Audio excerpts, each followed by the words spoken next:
Hai teman-teman, berikut video edukasi tentang pencegahan dan penanggulangan bencana banjir dari kelompok 3. Happy for watching. Banjir, Anda sering mendengarnya, tapi apakah Anda tahu apa itu banjir? Bencana banjir adalah bencana yang paling sering melanda di Indonesia. Curah hujan di atas normal dan adanya pasang naik air laut merupakan penyebab utama terjadinya banjir. Adapun banjir terbagi menjadi 3 kategori: banjir genangan, banjir bandang, dan banjir rob akibat naiknya permukaan air laut. Lalu, apa yang menjadi penyebab terjadinya banjir? Beragam penyebab terjadinya banjir disebabkan oleh permukaan tanah lebih rendah dibandingkan muka air laut, terletak pada suatu cekungan yang dikelilingi perbukitan dengan pengaliran air keluar yang sempit, curah hujan tinggi, banyak pemukiman yang dibangun pada dataran sepanjang sungai, aliran sungai tidak lancar akibat banyaknya sampah, dan kurangnya tutupan patahan di daerah hulu sungai. Saat banjir datang, apa yang harus dilakukan?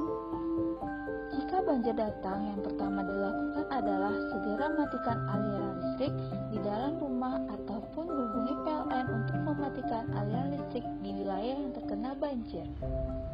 Yang kedua, hindari berjalan di dekat saluran air untuk menghindari terseret arus banjir.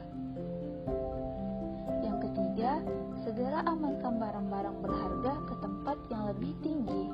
Dan yang keempat, jika air terus meninggi, hubungi instansi yang terkait dengan penanggulangan bencana seperti kantor kepala desa, lurah, ataupun camat.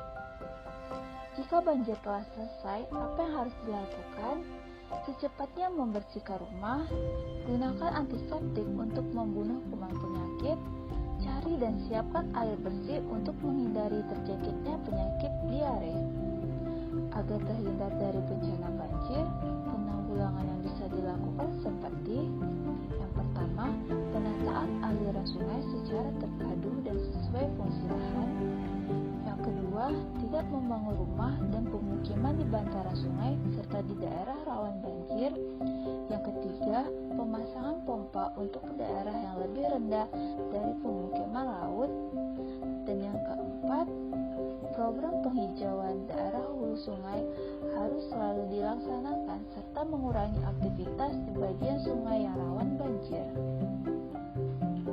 Banyak dampak yang disebabkan oleh bencana banjir, di antaranya merusak sarana prasarana termasuk perumahan, gedung, jalur transportasi terputus, peralatan rumah tangga yang rusak atau hilang, dapat menimbulkan erosi, bakal longsor, dan pencemaran lingkungan.